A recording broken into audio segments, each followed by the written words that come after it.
హైదరాబాద్ లో చినుకు పడితే పరిస్థితి ఎలా ఉంటుందో ప్రతి ఒక్కరికి తెలుసు. గత ఏడాది ఈ ఏడాది అనే కాదు, ప్రతి ఏడాది వర్షాలకు ఇదే సిచ్యువేషన్. అభివృద్ధిలో దూసుకుపోతున్నారని చెప్పుకుంటున్న మన హైదరాబాద్ లో వరదల ప్రభావాన్ని ఎందుకు కంట్రోల్ చేయలేకపోతున్నారు?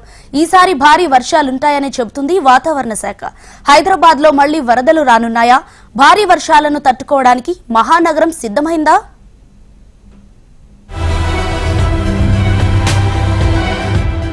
వర్షాకాలం వస్తే హైదరాబాద్ లో ప్రజలు భయంతో బతకాల్సిన పరిస్థితి వస్తోంది. అడుగు బయట పెట్టాలంటేనే ఎక్కడ ఏం జరుగుతుందో అని నగరవాసులు టెన్షన్ పడుతున్నారు. అంతా వర్షం చినుకు పడితే సంతోషంగా ఫీల్ అవుతూ ఉంటారు. మొక్కల నుంచి మానవుడి వరకు కూడా జీవం వచ్చిందనేంతగా పల్లెల్లో అయితే పండగ చేసుకుంటారు. కానీ హైదరాబాద్ లో వర్షం పడితే తిరగలేని పరిస్థితి. పటాన్ చెరువు నుంచి హయత్ నగర్ వరకు, మేడ్చల్ నుంచి గచ్చిబౌలి వరకు, ఉప్పల్ నుంచి ఘట్కేసర్ వరకు ఇలా ఒకటి రెండు చోట్ల కాదు, సికింద్రాబాద్, హైదరాబాద్ జంట నగరాల్లోని ప్రతి కాలనీలో వర్షాలు పడితే రోడ్లు కనిపించని పరిస్థితిని ప్రతి హైదరాబాదీ స్పష్టంగా చూశాడు, చూస్తున్నాడు.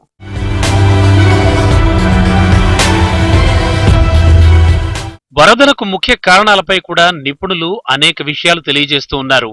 ఇలా విని అలా వదిలేస్తున్నారు కానీ పట్టించుకునే వాళ్లే లేరు. నగరంలో రోడ్లు, భవనాలు, ఫ్లైఓవర్స్, భారీ కాలనీలు, పెద్ద పెద్ద భవనాల్లో దిగ్గజ కంపెనీలున్నాయి. కానీ రోజు రోజుకి విస్తరిస్తోన్న నగరానికి అనుగుణంగా డ్రైనేజ్ వ్యవస్థ లేదు. నిజాం కాలంలో నిర్మించిన డ్రైనేజ్ వ్యవస్థని ఇప్పటికీ సిటీలో ఉంది. ఒకప్పుడు ఉన్న హైదరాబాద్ కు ప్రస్తుతం 100 రెట్లుగా హైదరాబాద్ విస్తరించింది. అభివృద్ధి, విస్తరణ, పట్టణీకరణలో భాగమైనా కూడా అది ప్రజలకు ఇబ్బందికరంగా, ప్రకృతి విపత్తుల నుంచి తట్టుకునే విధంగా ఉంటే ఎటువంటి సమస్య లేదు. కానీ ప్రస్తుతానికి హైదరాబాద్ పరిస్థితి అందుకు పూర్తి భిన్నంగా ఉంది. ఫ్లాష్ ఫ్లడ్స్ అనే దానికి చాలా రకాలైన కారణాలు ఉన్నాయి. ఒకటి క్లైమేట్ సంబంధించిన ఇంబ్యాలెన్స్ ఆఫ్ హైడ్రాలజిక్ సైకిల్ వలన, రెండోది పొల్యూషన్ వలన, మూడవది టెరైన్ కండిషన్స్లో బిల్టప్ ఏరియా ఎక్కువ ఉన్నప్పుడు కామన్ ఏరియా అయిన రోడ్స్కి లో లెవెల్గా ఉండడం వలన, ఇంపార్టెంట్ జంక్షన్స్ స్ట్రక్చర్గా లేకపోవడం వలన వస్తున్న ఇది. ఒక నాలుగో పాయింట్ ఏంటంటే పడిన వాటర్ని, భూమి మీద పడిన వాటర్లో మీకు 33% ఏరియా బిల్టప్ ఏరియా ఉంటుంది. బిల్టప్ ఏరియాలో పడిన వాటర్ని డ్రైనేజ్లోకి పంపడం ద్వారా డ్రైనేజీ పొంగి మ్యాన్హోల్స్ ఓపెన్ అయ్యి రోడ్స్ మీదకి యొక్క mixer of sewage water, drain water, తర్వాత రెయిన్ వాటర్ రావడం వలన ఒక కారణంగా చూడవచ్చు. వీటిలన్నింటికి ముఖ్యంగా మనం వేఅవుట్ కనుక చూస్తే ఇది గవర్నమెంట్ పరంగా చేస్తున్న తప్పిదాలు కానీ, గవర్నమెంట్ పరంగా పాలసీ డెసిషన్స్లో ఉన్న పరిణామాల కన్నా ముఖ్యంగా ఒక సొసైటీలో వర్షం పడిన సమయంలో ఇంటి మీద పడుతున్న వర్షాన్ని వాళ్ళు కొన్ని రకాల ఫిల్టర్స్ పెట్టుకొని వాటర్ ట్యాంక్స్లో కానీ, లేదంటే బోర్వెల్స్లో కానీ పంపించుకోవడము, లేదంటే రెయిన్ హార్వెస్టింగ్లో పంపించుకుంటే పడిన వాటర్ 33% ఆఫ్ ద వాటరు వాళ్ళ ఇళ్లలోనే ఇంకిపోతుంది. సిటీలో ఎప్పుడు ఎక్కడ ఏ మ్యాన్ హోల్ ఓపెన్ చేసి ఉంటుందో తెలియదు.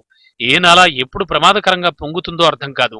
చినుకు పడితే రోడ్లన్నీ బ్లాక్ అయ్యి ట్రాఫిక్ జామ్. ఇలా ఒకటి కాదు, రెండు కాదు. వర్షాకాలం వస్తే హైదరాబాదీల బాధలు చెప్పలేనివి. అయితే ప్రతి ఏడాది వర్షాకాలంలో మేం ప్రిపేర్ అయ్యామని చెప్తున్నారు అధికారులు. కానీ రియాలిటీకి వస్తే అది పూర్తి స్థాయిలో లేదని తెలుస్తోంది. 2019లో వర్షాలపై జేఎన్టీయూ విశ్వవిద్యాలయం చేసిన అధ్యయనం ప్రకారం హైదరాబాద్ లో 229 ప్రాంతాల్లో వర్షం పడినప్పుడు భారీగా నీరు ఆగిపోయే ప్రాంతాలను గుర్తించి నాటి ప్రభుత్వానికి, అధికారులకు చెప్పారు. మరి గుర్తించిన ఈ స్థలాలు క్లియర్ అయ్యాయా అంటే కాలేదు. ఇక ఇప్పటి వరకు కూడా ఎలాంటి సమస్యలకు స్పష్టమైన పరిష్కారం దొరకలేదు. ఇక్కడ దొరకలేదు అనడం కంటే పాలకులు, అధికారులు పట్టించుకోవడం లేదు అనేది స్పష్టంగా అర్థమవుతోంది.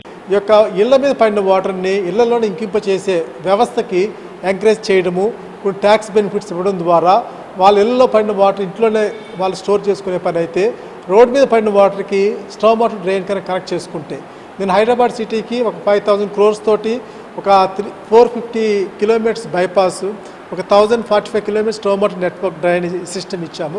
దాన్ని ఇంప్లిమెంట్ చేసుకుంటే ఈ ఫ్లడ్స్ నుంచి బయటకు రావచ్చని నా ఉద్దేశం. బిల్టప్ ఏరియా ఎక్కువ శాతం బిల్టప్ ఏరియా ఇవ్వడం ద్వారా వచ్చే నష్టాలు, ఈ యొక్క వాటర్ ట్యాంక్స్ ఏరియాస్ని కనుక కబ్జా చేస్తే దాని యొక్క ఇంపాక్ట్ రోడ్స్ మీదకి వస్తుంది. ఎందుకంటే ఎప్పుడైతే స్ట్రక్చర్ రైజ్ అవుతుందో ఆటోమేటిక్గా లో లెవెల్ ఉన్న ఏరియాస్కి వాటర్ వస్తుంది. కాబట్టి ఈ యొక్క కొన్ని ఏరియాస్ కబ్జాకు గురైనప్పుడు దాని యొక్క ఇంపాక్ట్ అనేది ఖచ్చితంగా రోడ్స్ మీద ఉంటుంది. కాబట్టి ఆ వాటర్ని బయటకు పంపే వ్యవస్థ డెవలప్ చేసుకోవాలా.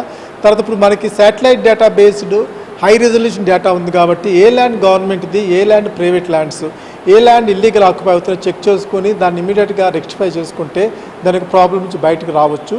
టెక్నాలజీస్ అవైలబుల్ ఉన్నాయి, మనకి స్పెషల్ టెక్నాలజీస్ కానీ శాటిలైట్ టెక్నాలజీస్ అవైలబుల్ ఉన్నాయి. కాబట్టి గురవుతున్న కబ్జా గురవుతున్న ల్యాండ్స్ని ఇమీడియట్గా వేఅవుట్కి గవర్నమెంట్ చూస్తే బాగుంటుందని ఉద్దేశం. ఇక 2020లో నగరంలో వచ్చిన వరదలకు గ్లోబల్ సిటీలో బోట్లు వేసుకుని తిరిగే పరిస్థితి వచ్చింది. వర్షాకాలంలో అనేక కాలనీలు నెలల వ్యవధి పాటు నీటిలోనే ఉన్నాయి. ఉండడానికి ఇల్లు లేక బయటనే తలదాచుకున్న పరిస్థితి ఏర్పడింది. మళ్లీ అటువంటి పరిస్థితులు రాకూడదని అంతా కోరుకున్నాం. ప్రకృతి విపత్తును మనం అనలేం, కానీ తద్వారా వచ్చే ప్రమాదాలను ఖచ్చితంగా మనమే ఆపగలం. హైదరాబాద్ మహానగరం ఏదైతే మనం భాగ్యనగరంగా పిలుచుకుంటా ఉన్నామో, భాగ్యనగరంకు ప్రాచీనంగా కూడా అతి ప్రాముఖ్యమైన మహానగరం. అయితే భాగ్యనగరం ప్రతి సంవత్సరం కూడా వరదలతో ఉప్పొంగుతున్న భాగ్యనగరం, లేకపోతే మూసి ఉగ్రరూపం దాల్చింది. అంటే ఇటువంటి సమస్యలతోనే, ఇటువంటి వార్తలతోనే ఈరోజు భాగ్యనగరాన్ని మనం తలుచుకోవాల్సి వస్తూ ఉన్నది. తెలంగాణ రాష్ట్ర పౌరులుగా ప్రతి సంవత్సరం ఎన్నో సమస్యలకు ప్రభుత్వాలు వివిధ రకాల పరిష్కారాలు చూపెడుతున్నాయి. కానీ ముంచెత్తుతున్న వరదల నుంచి వెళ్ళి భాగ్యనగరాన్ని కాపాడే ప్రయత్నం ప్రభుత్వం నుంచి వెళ్ళి కనిపించట్లేదు. ఎంతసేపు వరదలతో భాగ్యనగరం ఉక్కిరిబిక్కిరి అవుతుందనే ఇటువంటి వార్తలే చూస్తున్నాం తప్పితే, మూసి నది వరదలను కంట్రోల్ చేస్తున్న ప్రభుత్వం, ఆ దిశగా అడుగులు వేస్తున్న ప్రభుత్వం ఇటువంటి చర్యలు ఏం కూడా కనిపించట్లేవు. భాగ్యనగర సగటు పౌరుడు అందరూ కూడా ఈరోజు ప్రభుత్వం నుంచి ఒకటే ఒక విజ్ఞప్తి చేస్తూ ఉన్నారు ప్రభుత్వానికి. వెంటనే హైదరాబాద్ మహానగరం లోపల, భాగ్యనగరం లోపల వరదలను కంట్రోల్ చేయాల్సినటువంటి పరిస్థితి అత్యంత ఆవశ్యకంగా ఉన్నది. ముంబై, ఢిల్లీ నగరాలు తరచూ ముంపునకు గురవుతూ ఉంటాయి. ఇదే పరిస్థితి త్వరలో హైదరాబాద్కు వచ్చిన ఆశ్చర్యపోనక్కర్లేదు. సిటీలో డ్రైనేజ్ సిస్టమ్ ఉంటుంది. అది కూడా ఏళ్ల క్రితం నిర్మించింది కాబట్టి అంతగా నాణ్యత లేదని, ఖచ్చితమైన చర్యలు తీసుకోకపోతే హైదరాబాద్ ఫ్లడ్ ఎఫెక్టెడ్ సిటీస్ లో రెడ్ జోన్ లోకి వెళ్తుందని, రోడ్లు, ఫ్లైఓవర్ల నిర్మాణంపై పెట్టిన దృష్టి డ్రైనేజ్ సిస్టమ్ పైన పెట్టడం లేదని అంటున్నారు నిపుణులు. కాంక్రీట్ జంగిల్ గా మారిన సిటీలో ఇక్కడ భూమి కనిపించదు. ఎక్కడ చూసినా కట్టడాలు, కాంక్రీట్ నిర్మాణాలే. ఇదే వరదలకు ప్రధాన కారణం. కేవలం హైదరాబాద్ ఒక్కటే కాదు, దేశంలోని మెట్రో నగరాలైన ఢిల్లీ, చెన్నై, బెంగళూరు వంటి సిటీస్ లో కూడా ఇదే సిచ్యువేషన్. హైదరాబాద్ ఒకప్పుడు వేరు, ఇప్పుడు వేరు. నగరం రోజు రోజుకి తన పరిధిని పెంచుకుంటూనే పోతోంది. కానీ ఇక్కడ కూడా కాస్త ఖాళీ భూమిని వదిలేయకుండా నిర్మాణాలు జరుగుతున్నాయి. ఇదే వరదలకు కారణం అవుతోంది.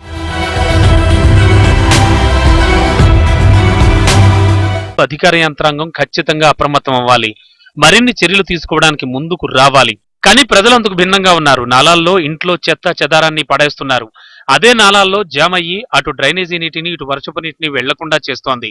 అందుకే హైదరాబాద్ లో వర్షాల ప్రభావాన్ని తట్టుకోవడానికి అధికారులు ఎంత చేయాలో మనం కూడా మన వంతుగా మన సహకారాన్ని అందించాలి.